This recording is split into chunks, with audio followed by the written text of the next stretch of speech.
నమస్కారం, నా పేరు బాలా. బీసీఎన్ న్యూస్ కి స్వాగతం. ముందుగా ముఖ్యాంశాలు. రామోజీరావు అంతిమ యాత్రలో పాల్గొన్న టీడీపీ అధినేత చంద్రబాబు, చివరి రోజు వీడ్కోలు పలికిన ప్రముఖులు.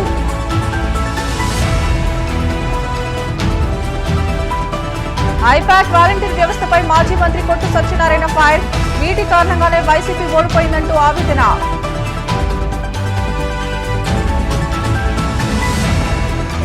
రామోజీరావు భౌతిక కాయానికి జనసేన పార్టీ అధినేత పవన్ కళ్యాణ్ నివాళి.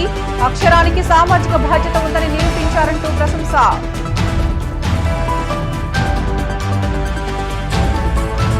హైదరాబాద్ లో చేప ప్రసాదం పంపిణీ చేస్తుండగా తోపులాట, సొమ్ముసిలి పడిపోయిన వ్యక్తి మృతి. మీడియా మొగల్ ఈనాడు సంస్థల అధినేత చెరుకూరి రామోజీరావు అంతిమయాత్రలో టీడీపీ అధినేత నారా చంద్రబాబు నాయుడు పాల్గొన్నారు. శనివారం మధ్యాహ్నం నుంచి రామోజీ ఫిల్మ్ సిటీలో ఉన్న బాబు ఇవాళ అంతిమ సంస్కారాల్లో కూడా పాల్గొన్నారు. రామోజీరావుకు అంజలి ఘటించిన చంద్రబాబు స్మృతివనం వరకు పాడెమూశారు. దుఃఖం ఆపుకోలేక తీవ్ర భావోద్వేగంతోనే ఈ కార్యక్రమంలో టీడీపీ అధినేత పాల్గొన్నారు. ఉదయం 9 గంటలకు ఫిల్మ్ సిటీలోని నివాసం నుంచి ప్రారంభమైన అంతిమయాత్ర 11 గంటల వరకు స్మృతివనం చేరుకుంది. పెద్ద ఎత్తున సినీ, రాజకీయ ప్రముఖులు, తెలుగు రాష్ట్రాల ప్రముఖులు, ఈనాడు సంస్థల ఉద్యోగులు, వీరాభిమానులు రామోజీరావును కడసారి చూసేందుకు తరలివచ్చి వీడ్కోలు పలికారు.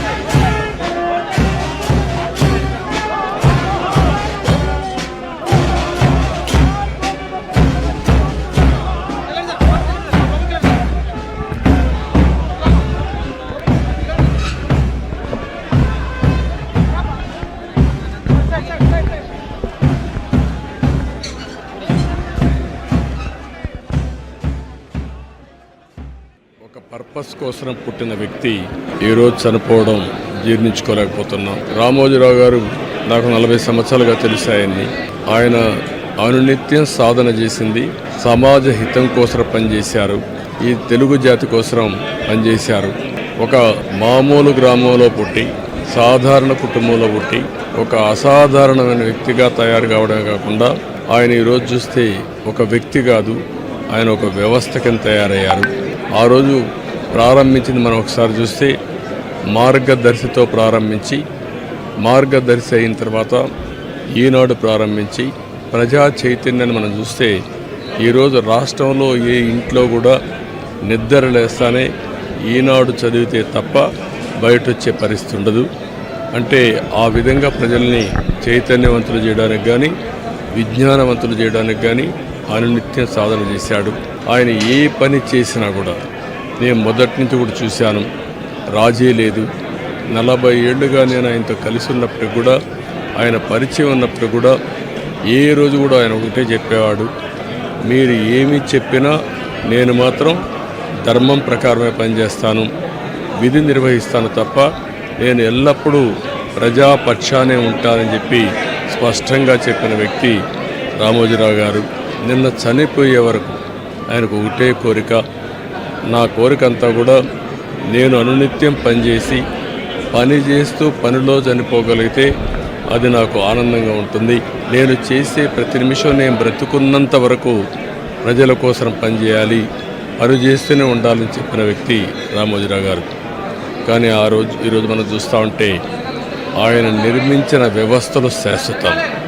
ఒక ఈనాడు శాశ్వతం, అదే మరి ఈటీవీ శాశ్వతం, చిత్ర పరిశ్రమ కూడా ఎనలేని సేవలు అందించాడు. ఈరోజు రామోజీ ఫిల్మ్ సిటీ మీరు చూస్తే దేశంలోనే ఒక అత్యున్నతమైన స్టాండర్డ్స్లో రామోజీ ఫిల్మ్ సిటీ తీసుకొచ్చి ఆయన అనునిత్యం చెప్పేవారు, నేనేదో ఒక కమర్షియల్ కాంప్లెక్స్ కట్టచ్చు, వ్యాపారాలు చేయొచ్చు, నా వల్ల ఈ సిటీకి లాభం రావాలి, అదే మరి రాష్ట్రానికి ఆదాయం రావాలి, టూరిజం కింద ఉండాలని చెప్పి చేశారు. అలాంటి ఒక మహానాయకుడిని ఈరోజు పోగొట్టుకున్నాం. తెలుగు జాతి వెలుగు, తెలుగు వారి గుండెల్లో చిరస్థాయిగా ఉండే వ్యక్తి, అలాంటి వ్యక్తిని పోగొట్టుకోవడం చాలా బాధ అనిపిస్తుంది. ఆయన ఇచ్చిన స్ఫూర్తి ఉంది. నా జీవితంలో ఎన్నో సంఘటనలు నాకు ఎప్పుడైనా క్లిష్టమైన సమస్య వస్తే ఆయనతో నేను కన్సల్ట్ చేస్తే దాన్ని ఏం చేయాలనో ధైర్యాన్ని వ్యక్తి అతను. అందుకే మొన్న కూడా మీరు చూస్తే ఎప్పుడు ఎన్నికలు వచ్చినా కూడా ఆయన ధర్మాన్ని ఆయన నిర్వహించాడు. ఆయన ఎప్పుడు కూడా ధర్మం సైడే ఉన్నాడు, అదేవిధంగా పనిచేశారు. అందుకే ప్రజల్లో కూడా ఒక అచంచలమైన విశ్వాసం ఆయన పైన. దానికి కారణం ఆయన జీవితం మొత్తం ఆయన సంపాదించిన విశ్వసనీయత. అలాంటి వ్యక్తిని పోగొట్టుకోవడం చాలా బాధేస్తుంది. ఆయన ఆశయాలు తెలుగు జాతికి ఉన్నాయి. ప్రతి ఒక్కరు కూడా ఆయన ఆరాధిస్తారు. అందుకనే ఈరోజు ఒకటే కోరుతున్నా, ఆయన చెప్పిన విషయాలన్నీ నా చెవుల్లో ఎప్పుడూ రింగుమంటూ ఉంటాయి, వినపడుతూ ఉంటాయి. తప్పకుండా మళ్ళా తెలుగు జాతిని ఏ విధంగా ముందుకు తీసుకుపోవడానికి, అదే మరి ప్రత్యేకంగా ఆంధ్రప్రదేశ్ నష్టపోయింది, ఆ రాష్ట్రాన్ని అభివృద్ధి చేయడానికి రామోజీరావు గారు ఇచ్చిన స్ఫూర్తితో ముందుకు పోతానని చెప్పి తెలియజేసుకుంటూ, మరొక్కసారి ప్రేక్షకులకి రామోజీరావు గారి ఈరోజు ఈ సంస్థలో పనిచేసే సిబ్బందికి, అదే మరి కుటుంబ సభ్యులందరికీ కూడా నా ప్రగాఢ సానుభూతి తెలియజేస్తున్నా. వారికి భగవంతుడు ఒక శక్తిని ఇవ్వాలి. ఆ శక్తితో మళ్ళీ ఈ లెగసీని కంటిన్యూ చేసి రామోజీ గారి యొక్క స్ఫూర్తి చిరస్థాయిగా ఉండడం కోసం వాళ్ళు పనిచేస్తారని చెప్పి ఆశిస్తున్నా. ఆయన ఆత్మకు శాంతి కలగాలని భగవంతుడిని మనస్ఫూర్తిగా ప్రార్థిస్తున్నా. ఆయన చేసిన పనులు శాశ్వతం. భవిష్యత్తులో కూడా తెలుగు జాతి గుర్తుపెట్టుకునే విధంగా చేశారు. ఆయనకు మనశ్శాంతి కలగాలని భగవంతుడిని మనస్ఫూర్తిగా ప్రార్థిస్తూ, తెలుగువారు అందరూ ఆశీస్సులు ఉన్నాయి, ఆ ఆశీస్సులు ఆయనకు ఎప్పుడూ ఉంటాయని చెప్పి కూడా కోరుకుంటూ. ఈనాడు గ్రూప్ సంస్థల చైర్మన్ రామోజీరావు మృతి తెలుగు రాష్ట్రాలకు తీరని లోటని ప్రెస్ క్లబ్ గౌరవ అధ్యక్షులు పి త్రినాథ్ అన్నారు. పశ్చిమ గోదావరి జిల్లా నరసాపురం ప్రెస్ క్లబ్ ఆధ్వర్యంలో శనివారం రామోజీరావు మృతికి చింతిస్తూ సంతాప సభ నిర్వహించారు. ఈ సందర్భంగా ఆయన చిత్రపటానికి పూలమాలలు వేసి నివాళులు అర్పించారు. ఈ సందర్భంగా ఆయన మాట్లాడుతూ పత్రికా రంగంలో విప్లవాత్మకమైన మార్పులు తీసుకువచ్చారని అన్నారు. సీనియర్ జర్నలిస్ట్ సిహెచ్ వెంకటేశ్వరరావు మాట్లాడారు.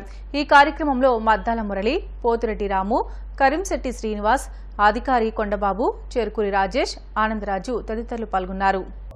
ఈ రామోజీ ఫిలిం సిటీని నిర్మాణం చేసి ప్రపంచంలోనే మన రాష్ట్రానికి, మన తెలుగు రాష్ట్రాలకి వైపు చూసే విధంగా ఒక కళాఖండాన్ని నిర్మించినటువంటి, అన్ని రంగాల్లో కూడా పేరు ప్రఖ్యాతులు పొందినటువంటి దివంగత రామోజీరావు గారికి ముందుగా మన ప్రెస్ క్లబ్ తరఫున, మా మిత్రులందరి తరఫున కూడా ముందుగా సంతాపం తెలియజేస్తూ, అదే ఆయన గురించి మాలాంటి వ్యక్తులు చెప్పేటువంటి పరిస్థితి కాదు, కానీ ఆయన ఈ రాష్ట్రానికి, దేశానికి కూడా పరిచయం చేయనక్కర్లేని వ్యక్తి. అటువంటి వ్యక్తి అనేక రంగాల్లో, కేవలం పత్రికా రంగమే కాకుండా అనేక రంగాల్లో సక్సెస్ అయ్యి మన దేశానికి, రాష్ట్రానికి కూడా ఒక దార్శనికుడిగా, ఒక కష్టపడి పైకొచ్చిన వ్యక్తిగా, అన్ని రంగాల్లో టచ్ చేసినటువంటి వ్యక్తిగా పేరున్నటువంటి వ్యక్తి. అనేక ప్రభుత్వాలను కానీ, పాలకులను కానీ చూసి వాళ్ళు ఏమైనా తప్పులున్నా పాలకులు గాడి తెప్పినా దాన్ని గాడిలో పెట్టి అవి నిర్భయంగా, ధైర్యంగా ఎదుర్కొనేటువంటి వ్యక్తిగా కూడా రామోజీరావు గారికి పేరుంది. ఎమర్జెన్సీ కాలంలో నుంచి కానీ, ఇటీవల జరిగినటువంటి ఎన్నికల్లో కానీ ప్రభుత్వాలు గాడి తప్పి ప్రజలకు అభిష్టం దానికి అనుగుణంగా కాకుండా వేరే విధంగా ప్రయాణం చేసినప్పుడు దాన్ని నిర్బంధంగా ఖండించినటువంటి మహోన్నతమైన వ్యక్తి, అందరికీ స్ఫూర్తిదాయకం. పత్రికా రంగంలో తారాజువలాగా పైకేసినటువంటి వ్యక్తి రామోజీరావు గారు. అటువంటి వ్యక్తి స్థాపించిన పత్రికలో కానీ, సంస్థలో కానీ మాలాంటి వ్యక్తులు పనిచేయడం చాలా అదృష్టంగా భావిస్తున్నాం. అదే సందర్భంలో ఎంతో మందికి స్ఫూర్తిదాయకమైనటువంటి వ్యక్తి రామోజీరావు గారు తీరం లోటని చెప్పేసి ప్రపంచంలో కాదు, దేశంలోని అనేక ముఖ్యమైన వ్యక్తులు, ప్రధానమంత్రిల స్థాయి నుంచి ముఖ్యమంత్రి వరకు అనేక రంగాల చెందిన వ్యక్తులు చాలా దిగ్భ్రాంతిని వ్యక్తం చేశారు. ఆయన తీరాన్ని లోటని చెప్పి చాలా బాధను వ్యక్తం చేశారు అందరికీ కూడా. అదే సందర్భంలో ఈనాడు ప్రారంభంలో అనేక సంవత్సరాలు పత్రికా పరంగా కూడా పనిచేసి ఇక్కడ ప్రారంభం నుంచి ఉన్నటువంటి, ప్రత్యేకించి రామోజీరావు గారి తోటి ఇక్కడ దర్బారీ వచ్చినప్పుడు 96 తుఫాను సందర్భంలో విద్యాపరంగా అభివృద్ధి చేయాలనే ఉద్దేశంతో మొగల్తూరు మండలంలో కంత గ్రామంలో కానీ, అలాగే వైఎస్ పాలెంలో అరవ ఆకనవారి మేరకలో కానీ, దర్బారీలో కానీ కూడా సూర్య భవనాలు అని చెప్పి ఈనాడు ఆధ్వర్యంలో నిర్మాణం చేశారు. తెలుగు భాష ఇవాళ నిర్వేదంతో, ఆవేదనతో నిండిపోయిన రోజు. అంతటి గొప్ప సేవను చేశారు రామోజీరావు. ఈనాడు పత్రిక పరంగా ఒక దినపత్రిక ప్రపంచంలోనే తెలుగు భాషకు వన్నె తెస్తూ నిలబడిందంటే అది రామోజీరావు గారు. అతి చిన్న స్థాయి నుండి, అంటే ఆయన విశాఖపట్నంలో ఈనాడు పత్రికను పంపిణీ చేసే స్థాయి నుండి ఈనాడు పత్రికలో వేల మంది జీవించేలా కృషి చేసినటువంటి వ్యక్తి రామోజీరావు. ఒక పత్రికా పరంగానే కాకుండా చిత్ర, విపుల, అన్నదాత, సితార, న్యూస్ టైం, ఈటీవీ, ఇలా అనేక సమాచార వ్యవస్థలో తనదైనటువంటి బాణీని, తనదైనటువంటి రూపాన్ని తీసుకొచ్చినటువంటి మహోన్నత వ్యక్తి రామోజీరావు. ఆయన లేని లోటు తెలుగు భాషకు చాలా తీరనది. ఆయన చేసినటువంటి సేవ నన్నయ్య తర్వాత తెలుగు భాషకు అంతటి గొప్ప సేవ చేసినటువంటి వ్యక్తి ఎవరైనా ఉన్నారంటే 19వ శతాబ్దం 20వ శతాబ్దంలో రామోజీరావురే కనపడతారు.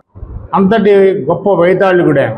ఏదైనా విపత్తు వచ్చినప్పుడు ఆంధ్రప్రదేశ్లో 10 మంది కదిలి వెళ్ళేలా ఆయన చేసినటువంటి సేవ, సూర్య భవనాలు కానీ, ఆ తర్వాత వచ్చినటువంటి తుఫాన్లో ఇళ్ల నిర్మాణం కానీ, ఒక పత్రిక తనకంటూ ఏదైనా చేయాలి అనుకున్నప్పుడు ఒక పత్రిక ద్వారా ఈ సేవ మనం చేయొచ్చు, దీనికి పరమావధి లభిస్తుంది అనేటువంటి మార్కుని రామోజీరావు తేగలిగారు. రామోజీ ఫిలిం సిటీ ఇవాళ హైదరాబాద్కి ఒక గొప్ప వరం. అలాగే ఆసియా దేశాల్లో కూడా అంతటి గొప్ప ఫిల్మ్ నగర్ లేదు. ఇవాళ మామూలుగా ఒక కెమెరా తీసుకుని రామోజీ ఫిలిం సిటీకి వెళితే మళ్ళీ ఆ ఫిలిం నగర్లోంచి మనం సినిమాని తీసుకుని బయటికి రావచ్చు. మొత్తం సినిమా అంతా అక్కడే. అలాగే రోజు వేల మంది సందర్శకులు. అలా ఆయన వేసినటువంటి పునాదులు అయితే అవి అంచెలంచెలుగా ఎదిగి వేల మందికి ఉపాధి కల్పించినాయి. 10 మందికి అన్నం పెట్టినవాడు ఇప్పుడు కూడా గొప్పవాడే అవుతాడు. ఉమ్మడి ఆంధ్రప్రదేశ్లో రామోజీరావు గారి యొక్క అడుగు జాడ ఎప్పుడు కూడా ఉంటుంది. అంతటి మహనీయుడు లేని లోటు తీరను. బెటర్ల షార్ట్ బ్రేక్ తీసుకుందాం. Stay with us.